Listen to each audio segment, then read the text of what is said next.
Thumbnail দেখা আবার চমকায় যায় না। জামাত কি ক্ষমতায় আসবে, এই প্রশ্নটা আমার অনেকে এখন করে। আমি সবাইরে উত্তর দিই, জামাত ক্ষমতায় যাওয়ার এক উজ্জ্বল সম্ভাবনা তৈরি হয়েছে, কিন্তু যাইতে পারবে কিনা এটা নির্ভর করবে একান্তভাবে জামাতের উপরে। আমার ব্যক্তিগতভাবে মনে হয়েছে জামাত হয়তো নিজেও মনে করতে পারতেছে না যে তারা ক্ষমতায় যেতে পারে। তাহলে কি করলে জামাত ক্ষমতায় যেতে পারে বা ক্ষমতায় যাওয়ার সম্ভাবনা আরো উজ্জ্বল হয়, সেটার আলাপ আজকে। আগে দেখে নি জামাতের জন্য ইলেকশনে জেতাটা কেন খুবই সম্ভব, আর কেনই বা জামাত জিততে পারে। প্রথম কারণ হইতেছে যে দেশের মানুষ নতুন রাজনৈতিক শক্তিকে ক্ষমতায় দেখতে চায়। বিএনপির বিগত সময়ের শাসনের স্মৃতি এখনো দগদগে ক্ষতর মতো এক প্রজন্মের মনে জায়গা আছে। আইন শৃঙ্খলার অবনতি, 64 জেলায় বোমা হামলা, বাংলা ভাইয়ের উত্থান, পরপর 5 বার দুর্নীতিতে চ্যাম্পিয়ন, আর 2001 সালে নির্বাচনের পরে তো হিন্দু সম্প্রদায়ের উপরে যে বিভৎস নির্যাতন চালাইছিল বিএনপি, ওইটার কথা আর নাই বলি। আজকে অনেক কিছুই বলি না, জাস্ট মায়া কইরা, কিন্তু মায়া করার সময় শেষ, বলতে হবে এখন সবই। এইসব তো একটা প্রজন্মের মনে জল জ্বলে। এছাড়াও বিএনপির রাষ্ট্র চালানোর অদক্ষতা ছিল প্রকাশ্য। ক্ষমতার একাধিক কেন্দ্র তৈরি হয়েছিল, তাইওয়ানে অফিস খুলতে দিছে বাণিজ্য মন্ত্রী, আর কেউ জানে না। বিএনপির আমলে এমপিদের দৌড়ানি দিল পাবলিকে। দুনিয়াতে পানি আর বিদ্যুৎ নিয়ে আন্দোলন হয়েছিল, একটা বিশাল বড় আন্দোলন। ওইটি আন্দোলন ঠেকাইতে গেছে সালাউদ্দিন এমপি, বিএনপির ওই এলাকায়। পাবলিকের দিছে দৌড়ানি, সে দৌড়ে যান বাঁচেছে। ওর নাম হয়েছিল দৌড় সালাউদ্দিন। এই সালাউদ্দিনের হিস্ট্রি জানেন? হ্যাঁ, জানেন না? ওই বিএনপির জামাই কোটার যে বুদ্ধিজীবী নিজের এলিট মনে করে, আর লিখেছে আমি নাকি বাঙ্গু এলিটদের ভ্যালিডেশন চাই। তো বিএনপির এলিট সালাউদ্দিন, দৌড় সালাউদ্দিন, এই এলিটও তো তার এমপি, তাই না? তো যেহেতু তার একটা আমলনামা দেখে আসেন, দৌড় সালাউদ্দিনের আমলনামা।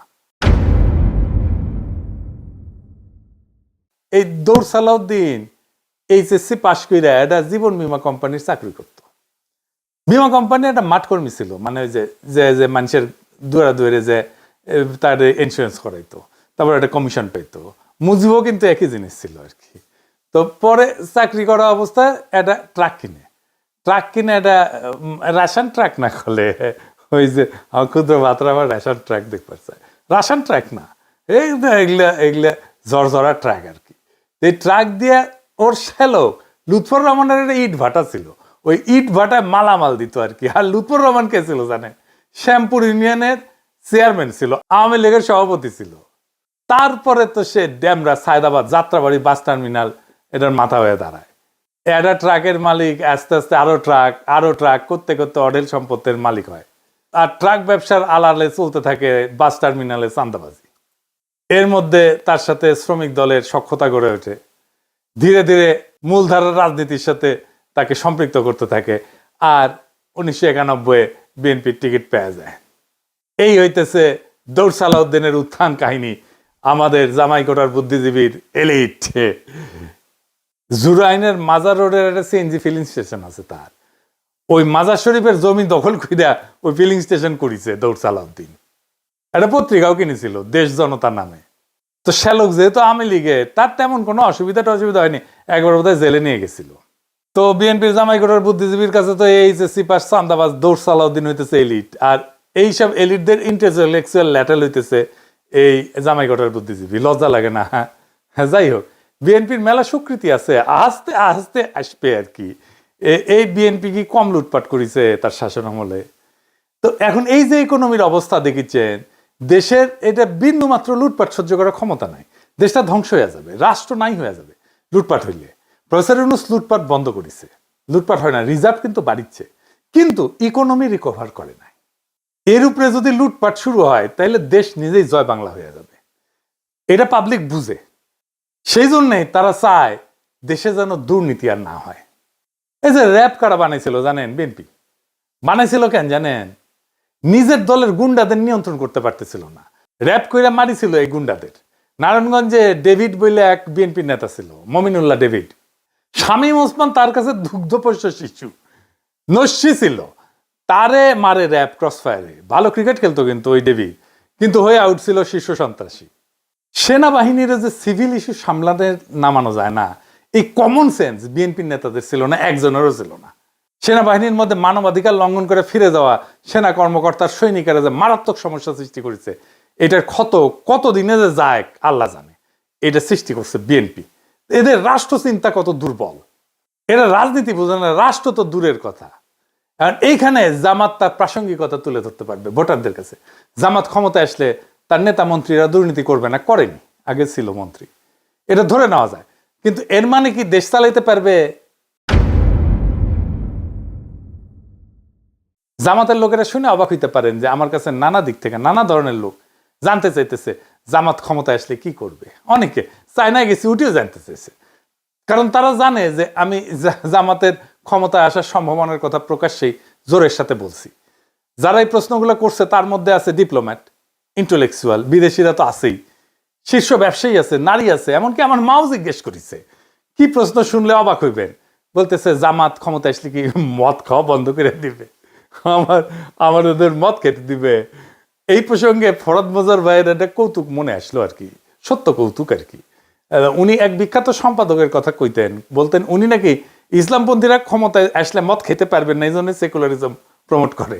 যাই হোক, আমি কই যে উনারা নির্বাচনী ম্যানিফেস্টো দিক, তারপরে দেখেন কয় না না দিতে হবে না। মৌলানা মতিউর রহমান নিজামী মদ নিয়ে জাতীয় সংসদে একটা মতামত দিছিল, আমার আবার ইনবক্সে পেঠে দিছে এই ভিডিওটা, শুনেন। এটা খুব মূল্যবান আলোচনা করেছেন উনি, শুনেন।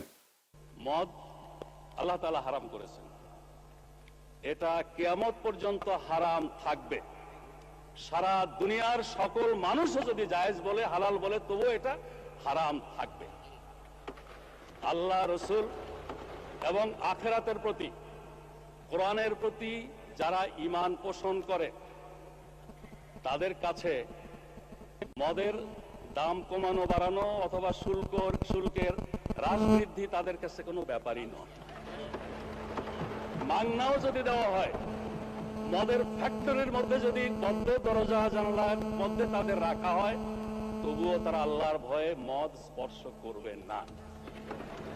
মানে স্পিকার, আমি তাদের উদ্দেশ্যে বলতে চাই, তারা যদি সত্যি এটা নিয়ে রাজনীতি না করতে চান, আন্তরিকভাবে মদ বন্ধ হোক এটা চান, তাহলে মদ বন্ধ তো ইসলামী অনুশাসন পুরোপুরি চালু ছাড়া হতে পারে না। ইসলামী রাষ্ট্র ব্যবস্থা, সমাজ ব্যবস্থা, শিক্ষা ব্যবস্থা চালু হওয়া ছাড়া হতে পারে না। অনুশাসন কায়েমের আন্দোলনকে বলেন মৌলবাদ, বলেন সাম্প্রদায়িকতা, বলেন ধর্মান্ধতা। যতদিন তারা ইসলামী রাষ্ট্র ব্যবস্থা, সমাজ ব্যবস্থার আন্দোলনকে মৌলবাদ, সাম্প্রদায়িকতা, ধর্মান্ধতা বলা বন্ধ না করছেন, ততদিন মদের ব্যাপারে তাদের কোনো প্রশ্ন তোলার অধিকার নাই। মানে স্পিকার, এই ব্যাপারে আর একটা পিকচার আমি আপনার সামনে আনতে চাই। 1400 বছর আগে জনাবে মুহাম্মদুর রাসূলুল্লাহ সাল্লাল্লাহু আলাইহি ওয়াসাল্লাম যখন ইসলামের দাওয়াত দিচ্ছিলেন, সেই যুগটাকে বলা হয় আইয়ামে জাহিলিয়া।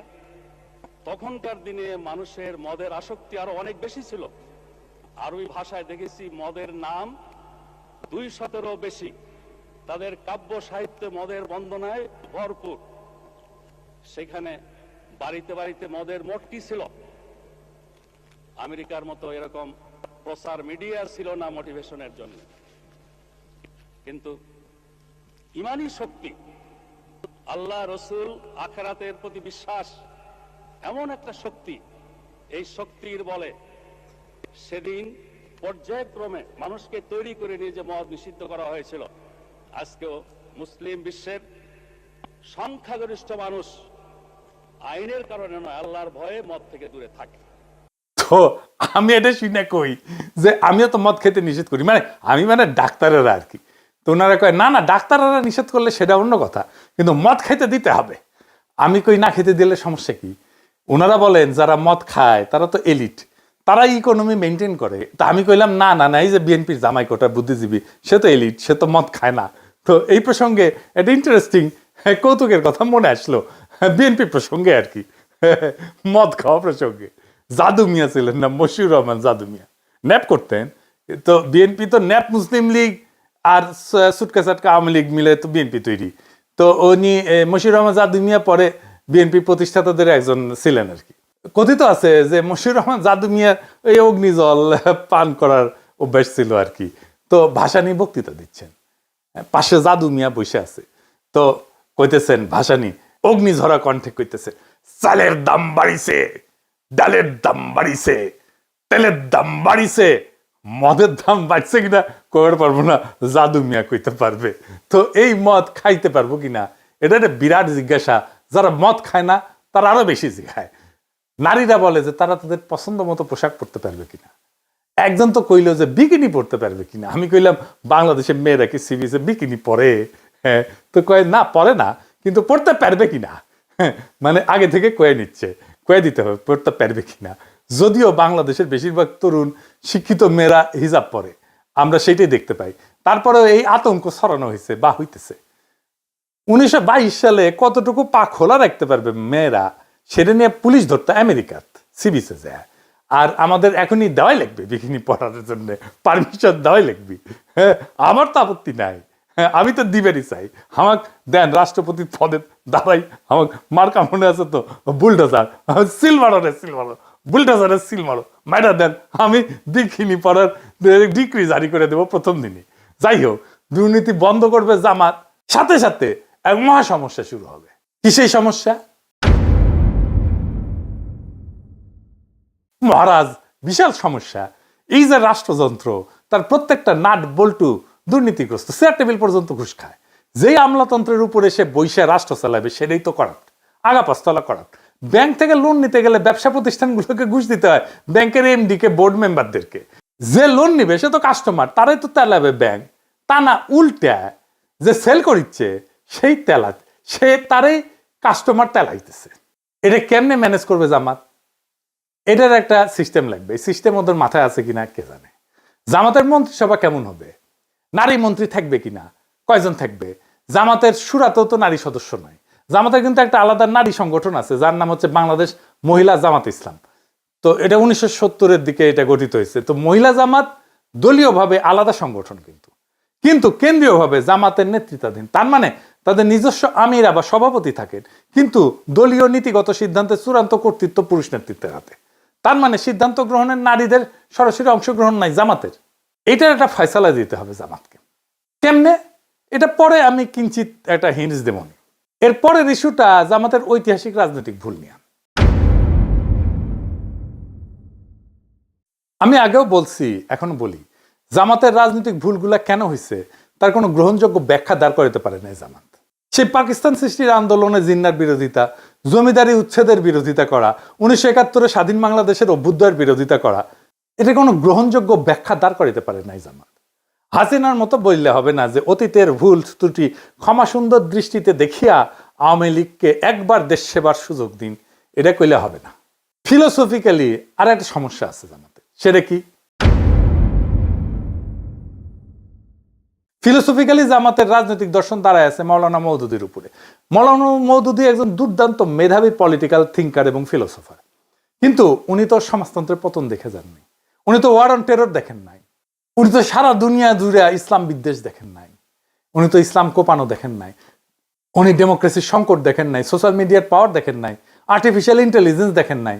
তাই ওনার চিন্তার একটা রিভিউ দরকার আছে, নতুন দিনের মতো করে সাজানোর দরকার আছে। সেটা কি করছে জামাত? করে নাই। আমরা কেউ কেউ বলছেন জামাতের মন্ত্রিসভা কেমন হবে, কারণ জামাতের ফেস হইয়া সাধারণ মানুষের আর দুনিয়ার সাথে ডিল করবে। ডাক্তার শফিক সাহেব কি ডিল করবে? মানে হাসিনা নেতা হইতে পারবে কিন্তু ডাক্তার শফিক হইতে পারবে না, যেহেতু ওনার মুখে দাঁড়িয়ে আছে আর মাথার টুপি আছে। পাবলিকে ভোট দিলেও পারবে না, ডেমোক্রেটিক্যালি একটা ইলেকশনে জিতে আসলেও পারবে না। মজা আর কি। আর একটা ইস্যু হইতেছে যে কেউ কেউ মনে করতেছে জামাত আসলে একটা অ্যান্টি হিন্দু রাজনীতি করবে। এই ইস্যুটারে জামাত বুদ্ধিমত্তার সাথে মোকাবেলা করতে পারে না, এখনো পারতেছে না। সে হিন্দু সম্প্রদায়ের সাথে এনগেজ কিভাবে হইতে হবে সেটা ধরতে পারে না। একবার জামাতের হিন্দু শাখা করে এইভাবে, আর একবার গোবিন্দ প্রামাণিকের হাত ধরে। আপনারা এখানে এসেছেন জামাতুল ইসলামের ডাকে। জামাতুল ইসলাম শুধুমাত্র একটা রাজনৈতিক দল নয়, এটা একটা ইউনিভার্সাল ইউনিভার্সিটি। আপনারা এখানে আসেন, শিক্ষা লাভ করেন, নীতি শিক্ষা নেন, আদর্শের শিক্ষা নেন, এবং কিভাবে ধর্ম অনুযায়ী দেশ নিজের জীবন পরিচালনা করা যায় এবং দেশ পরিচালনা করা যায়, আপনারা সেই শিক্ষা লাভ করেন। তো জামাত না মাঝে মাঝে গোবিন্দ প্রামাণিকের হাত ধরে ওই গাওয়া শুরু করে, আমার হাত ধরে তুমি নিয়ে চলো সখা, আমি তো পথ চিনি না, কইয়া মারের দৌড়। সে অখণ্ড ভারতের সৈনিক RSS এর পান্ডা গোবিন্দ প্রামাণিকের হাত ধরিয়া। এটা ইসলামী দলের হিন্দু শাখা হইতে পারে না, ফুল স্টপ। কাঁঠালের আম সত্য হয় না রে ভাই। এই সিম্পল জিনিসটা জামাত না বুঝলে কেমনে হবে? তাহলে কি করবে সে, কিভাবে এনগেজ হবে হিন্দু সম্প্রদায়ের সাথে? আমি বলবো কোনো কিছু করার আগে একটা ইন্ডিপেন্ডেন্ট রিসার্চ অর্গানাইজেশন দিয়া হিন্দু বৌদ্ধ সম্প্রদায়ের মধ্যে, মানে মাইনরিটিদের মধ্যে জামাতের প্রতি নেট ট্রাস্ট স্কোর মাপা। এটাই হবে জামাতের হিন্দু সম্প্রদায়ের মধ্যে গ্রহণযোগ্যতার মাপকাঠি। এখন এই নেট ট্রাস্ট স্কোর এই জিনিসটা কি, আসলে এটা বুঝে দেখি। এটা একটা সহজ মাপ, মানে মানুষ জামাত ইসলামকে কতটা বিশ্বাস করে আর কতটা অবিশ্বাস করে তার পার্থক্য কিভাবে মাপা যায়। ধরা যাক 100 জন হিন্দু বা মাইনরিটি নাগরিককে জিজ্ঞেস করা হইলো, আপনি কি মনে করেন যে জামাত এখন সংখ্যালঘুদের নিরাপত্তা এবং মর্যাদা রক্ষা করতে চায়? তাদের উত্তরে যদি 50 জন বলে হ্যাঁ বিশ্বাস করি, 30 জন বলে না অবিশ্বাস করি, 20 জন যদি নিরপেক্ষ থাকে, তাইলে হিসাবটা হচ্ছে নেট ট্রাস্ট স্কোর হবে 50 - 30 = 20। অর্থাৎ নেট ট্রাস্ট স্কোর হচ্ছে +20। মানে মানুষ এখন মোটামুটি বিশ্বাস করতে শুরু করছে। যদি উল্টাটা হয়, মানে 30% বিশ্বাস করে আর 50% যদি অবিশ্বাস করে, তাহলে স্কোর হবে কত? 30 - 50 মানে -20। মানে মানুষের এখনো সন্দেহ আছে। এইটার গুরুত্ব হইতেছে স্কোর দিয়ে বোঝা যায় যে হিন্দু সম্প্রদায়ের মধ্যে জামাতের প্রতি আস্থা বাড়তেছে না কমতেছে, কোন জেলায় কাজ ভালো হইতেছে, কোন ধরনের কাজ করলে মানুষ সত্যিকারের বিশ্বাস পাইতে শুরু করবে। সহজ ভাষায় বললে নেট ট্রাস্ট স্কোর হইতেছে জামাতের প্রতি মানুষের মনোভাবের তাপমাত্রা। গরম মানে আস্থা, ঠান্ডা মানে অবিশ্বাস। সোজা সেলসালায় বুঝে গেলেন, তাই না? এইটা জামাত প্রত্যেক 6 মাস পর পর মাপবে আর ফলাফল প্রকাশ করবে। এইটা কিন্তু আন্তর্জাতিক মহলেও তার বিশ্বাসযোগ্যতা বাড়াবে, গ্রহণযোগ্যতা বাড়াবে। এখন কাজ কি নিবে? গোবিন্দ প্রামাণিককে তো দেখতে পারবে না, তাই না? কি কি সলিড কাজ নিবে, আসেন সেটা একটু বুঝে দেখি। প্রথমে জামাতকে একটা মাইনরিটি চার্টার ঘোষণা করতে। এই মাইনরিটি চার্টার মানে হইতেছে এক ধরনের প্রতিশ্রুতি বা শপথনামা, যেখানে জামাত ইসলাম প্রকাশ্যে বলে দেবে তারা এখানে ধর্ম দেখে না, ন্যায় মানবিকতা দেখে রাজনীতি করবে। এই চার্টারে বলা থাকবে দেশের হিন্দু বৌদ্ধ খ্রিস্টান সহ সব নাগরিকদের নিরাপত্তা, সম্মান আর সমান সুযোগ নিশ্চিত করা জামাত নৈতিক দায়িত্ব বলে মনে করে। প্রথমে বলা হবে যে সবাই নিজের ধর্ম পালন করতে পারবে কোনো ভয় বা বাধা ছাড়াই। কেউ কাউকে ধর্মান্তরিত করার চেষ্টা করবে না। মন্দির, গির্জা বা অন্য উপাসনালয়ে নিরাপত্তা নিশ্চিত করতে জামাত নিজের লোকজন দিয়ে প্রয়োজনে সহায়তা করবে। কোথাও সহিংসতা বা দখলবাজি হলে দলের পক্ষ থেকে প্রকাশ্যে নিন্দা জানানো হবে এবং অপরাধী জামাতেরই হোক বা অন্য কেউ হোক তার বিরুদ্ধে ব্যবস্থা নেওয়া হবে। চার্টারে এটাও বলা থাকবে যে চাকরি, শিক্ষা, সরকারি সুযোগ এটাতে কারো ধর্ম কোনো বাধা হবে না। জামাত পরিচালিত কোনো স্কুল, কলেজ, শিক্ষা প্রতিষ্ঠান বা প্রতিষ্ঠানে হিন্দু বা অন্য ধর্মের মানুষ সমান সুযোগ পাবে। ভূমি বা সম্পত্তি দখল বা জবরদখল হলে ন্যায় বিচারের জন্য আইনি সহায়তা দেওয়া হবে। নারী এবং তরুণদের অংশগ্রহণে গুরুত্ব দেওয়া হবে। হিন্দু মেয়েরা চাইলে জামাতের সামাজিক শিক্ষা কার্যক্রমে যুক্ত হতে পারবে। সবশেষে একটা স্পষ্ট প্রতিশ্রুতি থাকবে, জামাত শুধু ইসলাম রক্ষা না, জামাত ন্যায় রক্ষার রাজনীতি করে। সংখ্যালঘু নাগরিকদের মর্যাদা রক্ষা করাটা ইসলামের আসল শিক্ষা, এই কথাটা তারা প্রকাশ্যে বলবে। এই চার্টার গুরুত্বপূর্ণ কারণ এটা দেখাবে যে জামাত বদলাইছে। এটা হিন্দু সম্প্রদায়ের মধ্যে আস্থা ফিরিয়ে আনবে এবং আন্তর্জাতিক মহলে ইতিবাচক ভাবমূর্তি তৈরি করবে। আর বাংলাদেশে ন্যায়ের রাজনীতির একটা নতুন ভাষা দিবে। সংক্ষেপে মাইনরিটি রাইটস চার্টার হইতেছে জামাতের বিশ্বাস ফেরানোর অঙ্গীকারপত্র, যেখানে তারা বলে সব নাগরিকই আমাদের, কেউ সংখ্যালঘু না। এইরকম একটা চার্টার নারীদের জন্য করা যায়। আর হ্যাঁ, এলিটদের জন্য মদ খাওয়ার জন্য কি করবে এটা জামাত নিজেরা বুঝে দেখুক, যেন সমস্ত সমাজে নেট ট্রাস্ট বাড়তে থাকে জামাতের প্রতি। এখন জামাত আসলে হিন্দু সম্প্রদায়ের সাথে কিভাবে এনগেজ হবে? যদি জামাত ইসলাম সত্যি হিন্দু কমিউনিটির সাথে অর্থভাবে এবং রাজনৈতিকভাবে ফলপ্রসূ এনগেজমেন্ট করতে চায়, তবে পুরানো সহাবস্থান বা ধর্মীয় সহনশীলতার কথা বললে কাজ হবে না। এখন দরকার হবে ইনোভেটিভ, ইন্টেলেকচুয়াল, সাবভার্সিভ এবং ন্যারেটিভ চেঞ্জিং আইডিয়া, যা সাইমালটেনিয়াসলি হিন্দু কমিউনিটির আস্থা অর্জন করবে, নাম্বার 1। নাম্বার 2, জামাতের আদর্শের মধ্যে থিওলজিক্যাল কনসিস্টেন্সি রাখবে। 3 নাম্বার হইতেছে রাজনৈতিকভাবে আন্তর্জাতিক গ্রহণযোগ্যতা তৈরি করবে। আমি কয়েকটা ইনোভেটিভ আইডিয়া দিতেছি, এগুলোই সব না বা এগুলোই যে চূড়ান্ত তাও না, এগুলো চিন্তা করা যাইতে পারে, আমি আইডিয়া হিসাবে দিতেছি। এগুলো আমার মতে বাস্তবে প্রয়োগযোগ্য এবং কৌশলগতভাবে গেম চেঞ্জার হইতে পারে, আর হিন্দু সম্প্রদায়ের সাথে পলিটিক্যালি জামাত যুক্ত হইতে পারবে। নাম্বার 1, কমন গুড পলিটিক্স বা ইসলামিক ভাষায় নাগরিক সংহতি। জামাত একটা শরিকুল খায়র বা শেয়ার্ড গুডনেস অ্যালায়েন্স করতে পারে, এই নামে নতুন একটা ফোরাম তৈরি করতে পারে। যেখানে হিন্দু সম্প্রদায়ের লোকজন, শিক্ষক, চ্যারিটির লোকজন, দাতব্য সম্প্রদায়ের লোকজন, মাদ্রাসা শিক্ষক, স্থানীয় মুসলিম নেতারা যৌথভাবে কাজ করবে। কিসের জন্য কাজ করবে? সামাজিক ইস্যুতে কাজ করবে। যেমন ধরেন নিরাপদ পানি, স্যানিটেশন, শিক্ষা, পরিবেশ, দারিদ্র দূরীকরণ, স্বাস্থ্য, এই সমস্ত বিষয় নিয়ে কাজ করবে। তার ফলে নৈতিক কাজকে কেন্দ্র করে একটা রাজনৈতিক একতা তৈরি হবে। একটা ইন্টারেস্টিং কাজ করা যায়। যেমন ধরেন ফেইথস অফ বেঙ্গল এই নামে ফেস্টিভ্যাল করতে পারে, উৎসব, ধর্মীয় ঐতিহ্যের একটা পুনর্দখলের ধারণা। যেমন স্থানীয় পর্যায়ে ফেইথস অফ বেঙ্গল নামে সাংস্কৃতিক উৎসবের আয়োজন করতে পারে, যেখানে হিন্দু, মুসলিম, বৌদ্ধ, খ্রিস্টান সব সম্প্রদায়ের যে কালচারাল অ্যাসেট, ধর্মের যে কালচারাল অ্যাসেট, সেইটা তারা প্রজেক্ট করবে, সেটা তারা দেখাবে। হিন্দু সম্প্রদায় কীর্তন করতে পারে, মুসলমান সম্প্রদায় মিলাদ করতে পারে, কাওয়ালি করতে পারে, খাবার থাকবে এখানে, হিন্দু উৎসবের খাবার, মুসলিম উৎসবের খাবার, হিন্দুদের পোশাক, মুসলিমদের পোশাক, এগুলো প্রদর্শিত হবে। লক্ষ্য হবে আমাদের মিলিত সংস্কৃতি আমাদের রাজনীতিকে ছাড়াই গেছে, এই বার্তাটা দেওয়া। এইটা ইসলামের সামাজিক ন্যায়ের ধারণাকে সাংস্কৃতিক ভাষায় উপস্থাপন করবে। জামাতকে সংস্কৃতি বিরোধী দল বলে না, এখান থেকে বের করে আনা যাবে। এটা করে একাডেমিক স্তরে আর একটা কাজ করা যায়, যেমন ইন্টারফেথ থিঙ্ক সার্কেল। এইটা একাডেমিক স্তরে ন্যারেটিভ শিফটের কাজ করবে। কিন্তু যেমন জামাত একটা নীতিগত থিঙ্ক ট্যাঙ্ক তৈরি করতে পারে, বাংলাদেশ ইন্টারফেথ এথিক্স ফোরাম, যেখানে মুসলিম, ইসলামবিদ, হিন্দু পণ্ডিত এবং সমাজবিজ্ঞানীরা, তরুণ সমাজবিজ্ঞানীরা একসাথে কাজ করবে। যেখানে বিষয় কি হবে, যেমন নাগরিক ন্যায়, সামাজিক ন্যায়ের ধারণা, ইনসাফের ধারণা, বহুত্ববাদ, নৈতিক রাজনীতি, এই বিষয়গুলো নিয়ে তারা কাজ করবে, গবেষণা করবে। এইটা জামাতের একটা ইন্টেলেকচুয়াল ডিপ্লোমেসি হিসেবে কাজ করবে। বিশ্ববিদ্যালয়, মাদ্রাসা এবং আশ্রমের মধ্যে আলোচনা চালাবে। এর ফলে জামাতের বিরুদ্ধে থাকা ধর্মান্ধতা, অসহিষ্ণুতার এই যে বুদ্ধিবৃত্তিক চিত্র, এটা একেবারে ভেঙে যাবে। আরেকটা অ্যাডিশনাল কৌশল করতে পারে, যেমন ধরেন ডিজিটাল ব্রিজ ফর মাইনরিটিস। যেমন জামাত একটা নিজস্ব ডিজিটাল প্ল্যাটফর্ম তৈরি করতে পারে, যেখানে সংখ্যালঘু নাগরিকরা তার অভিযোগ, ভয়, প্রস্তাব, শঙ্কা এগুলো জমা দিতে পারবে গোপনীয়ভাবে। প্রত্যেক 6 মাসে জামাতের নেতৃত্ব এটা প্রকাশ করবে মাইনরিটি রাইটস প্রোগ্রেস রিপোর্ট, এখান থেকে তথ্য নিয়ে। এইটা হবে বাংলাদেশের প্রথম ইসলামপন্থী দলীয় অ্যাকাউন্টেবিলিটি মেকানিজম টুয়ার্ডস মাইনরিটি। ক্ষমতা শুধু ভোটে আসে না, ক্ষমতা আসে বিশ্বাস থেকে, আস্থা থেকে, মানুষের হৃদয়ে জায়গা করে নেওয়া থেকে। জামাত যদি মানুষের এই আস্থার জায়গাটা বুঝে নিজেদের ভেতরে গোড়ামি, সংকীর্ণতার, আত্মরক্ষার দেওয়াল ভেঙে ফেলতে পারে, তাহলে বাংলাদেশের মানুষ একদিন বলবে এই দল বদলাইছে, এই দল দেশের জন্য কাজ করতে চায়। আজকের রাজনীতিতে সবচেয়ে বড় অভাব হচ্ছে বিশ্বাসযোগ্যতা। যেই দল এই বিশ্বাস ফিরে আনতে পারবে, যে দল মানুষকে ভয় না দেখায় তাদের ভবিষ্যতের স্বপ্ন দেখাইতে পারবে, তারাই ক্ষমতায় যাবে, তারাই রাষ্ট্র করবে। জামাতের সামনে সেই সুযোগ এখন সত্যিই তৈরি হয়েছে। কিন্তু দরজা খোলা মানে ভেতরে ঢোকা না। কিন্তু এই দরজায় ঢুকতে হইলে নিজেদের পুনর্গঠন করতে হবে, মানে নীতিতে, সংগঠনে, আচরণে। বাংলাদেশ এখন এমন এক মোড়ে দাঁড়ায় যেখানে ধর্মীয় রাজনীতির নাম শুনলেই অনেকে ভয় পায়।